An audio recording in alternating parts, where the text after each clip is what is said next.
So if you like zucchini bread, you've got to try this one. Healthy vegan style. I made it using no oil, no wheat, no refined sugar. And today, I'm going to show you how to make your own.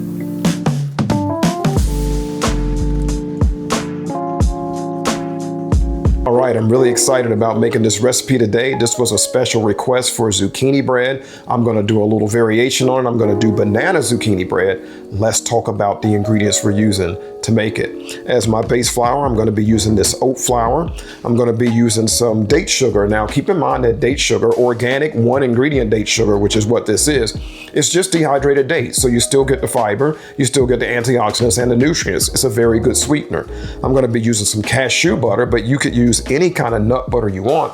If you wanted to make this recipe completely nut-free, for my nut-free followers out there, you could just use tahini instead. Now, tahini has a little bit more of a bitter taste, so it may alter the flavor just a little, but if you don't mind that, you can make this whole recipe nut-free by changing the nut butter to a seed butter. We're going to be using some plant milk. Mine is walnut, but you could use cashew or whatever type of plant milk that you prefer. Some vanilla, apple cider vinegar, some nutmeg, cinnamon, baking powder, and baking soda. And then, of course, zucchini. And then, as I mentioned, this is going to be a banana zucchini bread. So I'm using 3 pretty ripe bananas. These are the healthy ingredients we're going to use to make this healthy zucchini banana bread. Let's start putting it together. Okay, so the first step in this process is to get our zucchini grated. So I'm going to start by doing that. If you're enjoying this video, please like and subscribe below. Okay, so now I've got my zucchini grated here, and the next thing I want to do is I want to get my zucchini into this bowl, but I've lined it with a cheesecloth because the idea is I'm going to get it in here and strain it and get a lot of the moisture out. Now, if you don't have a cheesecloth, you could use a nut milk bag, and if you don't have one of those, you could even use like a clean tea towel. So anything that you can use to strain the water will suffice.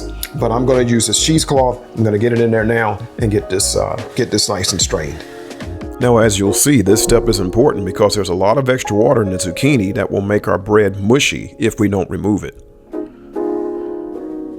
Okay, so I've got my zucchini done. The next thing I'm going to do is I'll get my bananas mashed. Now, you could do this with a fork if you like. We just want to mash the bananas up, and but I'm going to do it with my blender because I have it here and ready. So why not throw it in there and make the process a little bit quicker?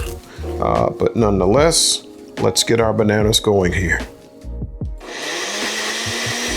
Hopefully this will be enough. I might need a little more banana. Let's measure and find out.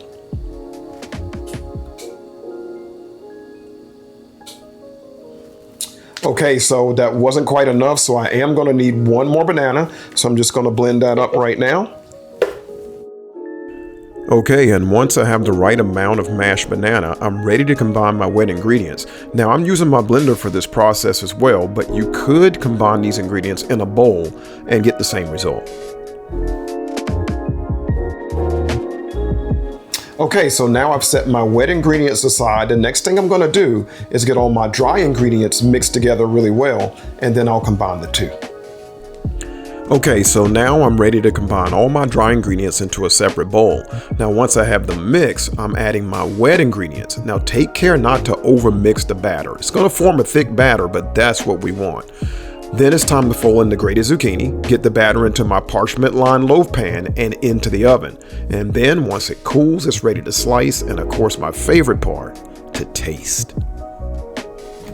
All right, I've taken my bread out, I've let it cool, and I've cut it. And you can see, absolutely beautiful. Let's give it a taste, my favorite part.